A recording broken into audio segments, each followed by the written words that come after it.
Hello friends, welcome to DK kitchen.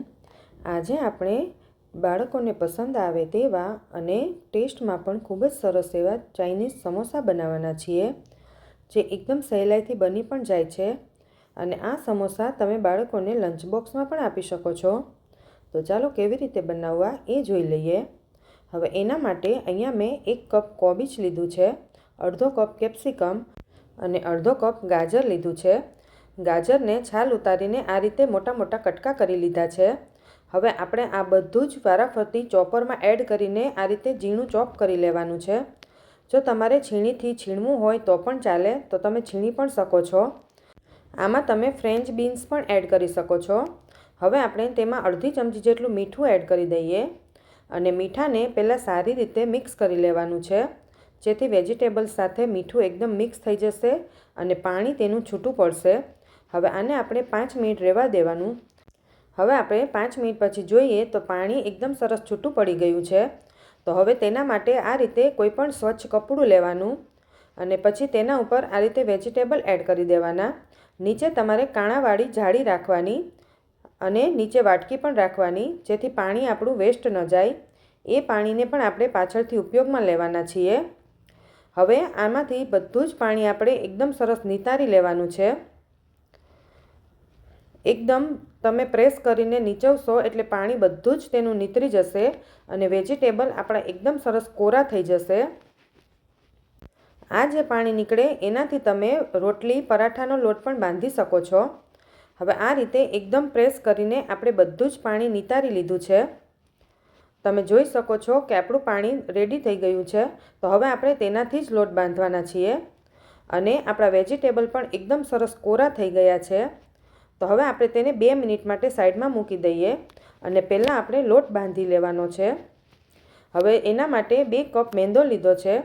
તમે અડધો મેંદો અને અડધો ઘઉંનો લોટ પણ લઈ શકો છો અને બધો જ ઘઉંનો લોટ પણ લઈ શકો છો. પછી આપણે તેમાં મીઠું સ્વાદ પ્રમાણે એડ કરી દેવાનું અને 2 ચમચી જેટલું જ તેલ નાખવાનું છે. આમાં તેલ વધારે પડતું એડ નથી કરવાનું, કારણ કે આપણે પટ્ટી સમોસા બનાવીએ છીએ, એટલે પટ્ટી આપણી એકદમ સરસ ક્રિસ્પી રહેવી જોઈએ. તમે વધારે તેલ નાખશો તો પડ એકદમ આપણું ખસ્તા બની જશે. હવે આપણે જે પાણી રાખ્યું હતું વેજીટેબલનું, એનાથી જ આપણે લોટ બાંધવાનો છે. હવે લોટ એનાથી આપણે એકદમ સરસ સોફ્ટ બાંધવાનો છે, જે રોટલીનો લોટ બાંધીએ એવો. હવે આ રીતે સારી રીતે મસળીને લોટ બંધાઈ ગયો છે. તો છેલ્લે અડધી ચમચી જેટલું તેલ એડ કરી દેવાનું અને તેલથી સારી રીતે મસળી લેવાનો. આ રીતે તેલથી સારી રીતે મસળી લઈએ પછી આ લોટને આપણે ઢાંકીને 5 મિનિટ માટે મૂકી દેવાનો છે.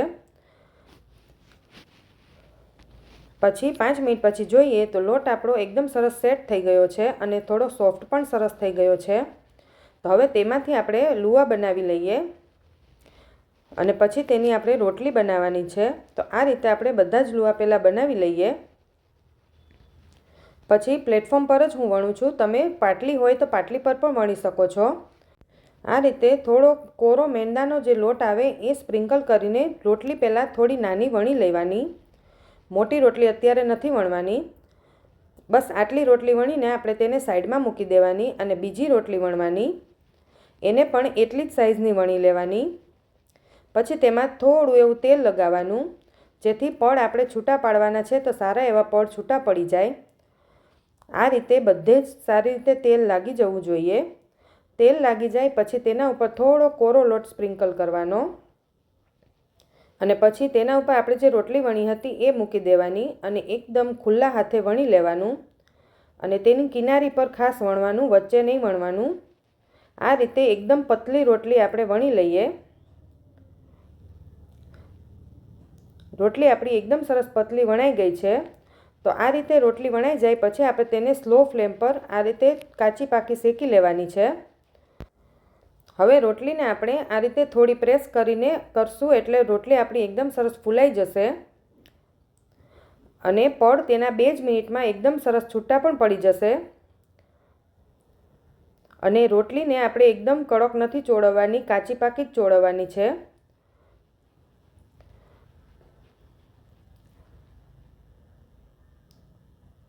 તમે જોઈ શકો છો કે રોટલીમાં આપણે એકદમ સરસ પડ છૂટું પડી ગયું છે અને તેને આપણે વાળીને કેસરોલમાં મૂકવાનું છે.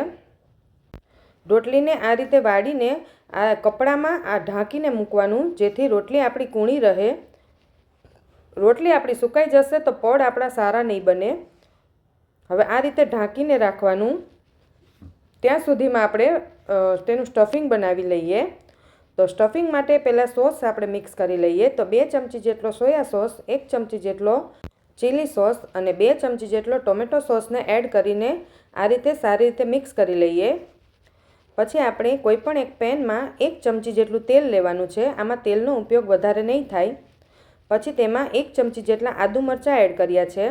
જો તમે લસણ ખાતા હોય તો આની સાથે જ લસણની પેસ્ટ પણ એડ કરવાની. હવે તેને આપણે સારી રીતે સાંતળી લઈએ. આદુ મરચાં તમે તમારા ટેસ્ટ પ્રમાણે વધારે ઓછા એડ કરી શકો છો. અને આપણે જે વેજીટેબલમાંથી પાણી નિતારીને રાખ્યું હતું એ વેજીટેબલ એડ કરી દઈએ. અને જો તમે કાંદા ખાતા હોય તો પહેલાં તેલમાં ઝીણા એકદમ સમારીને કાંદા પણ એડ કરી દેવાના. અને કાંદાને આપણે સાંતળી લઈએ, પછી તેમાં વેજીટેબલ એડ કરવાના. હવે વેજીટેબલને આપણે સારી રીતે મિક્સ કરી લીધા. પછી તેમાં મીઠું સ્વાદ પ્રમાણે એડ કરી દઈએ અને વેજીટેબલને સારી રીતે સાંતળી લેવાના છે. વેજીટેબલ સતળાઈ જાય પછી આપણે તેમાં બધા જ સોસ એડ કરી દઈએ. આમાં તમે મરી પાવડર પણ એડ કરી શકો છો. તમને જેટલું તીખું ખાવું હોય એ પ્રમાણે તમે મરી પાવડર અને આદુ મરચાં એડ કરી દેવાના. પછી છેલ્લે લીલા ધાણા એડ કરીને સારી રીતે મિક્સ કરી દઈએ. તો સ્ટફિંગ આપણું તૈયાર થઈ ગયું છે. તો તેને આપણે થોડું ઠંડુ થવા દઈએ. હવે એ ઠંડુ થાય છે ત્યાં સુધીમાં આપણે આપણી રોટલીમાંથી પટ્ટી બનાવી લઈએ. તો તેના માટે આ રીતે આપણે રોટલી પહેલાં કાઢી લેવાની અને બીજી રોટલીને ઢાંકીને રાખી દેવાની. પછી તેમાંથી તમારે જે સાઇઝની પટ્ટી જોઈએ એ સાઇઝની પટ્ટી આપણે કટ કરી લેવાની. મેં અહીંયા પીઝા કટરથી કટ કરી છે. પહેલાં સાઈડની જે કિનારી તમે કટ કરો એને પણ આપણે જવા નથી દેવાની, એને પણ છેલ્લે તળી નાખવાની. એ તમે ચા નાસ્તા સાથે ખાઈ શકો છો. એ પણ એકદમ સરસ ક્રિસ્પી થાય છે અને ખાવામાં ખૂબ જ ટેસ્ટી લાગે છે. આ રીતે આપણે પટ્ટી કટ કરી લઈએ. આ રીતે પટ્ટી આપણી કટ થઈ જાય પછી તેને વાળીને પાછી કેસરોલમાં જ મૂકી દેવાની, જેથી સુકાય નહીં. હવે અહીંયા બધી જ રોટલીને મેં એકસાથે આ રીતે કટ કરી લીધી છે. તમારે એકદમ સ્ક્વેર કરવું હોય તો તમે કિનારી બધી જ કટ કરીને પણ કરી શકો છો. એકદમ સરસ આસાનીથી કટ થઈ જશે.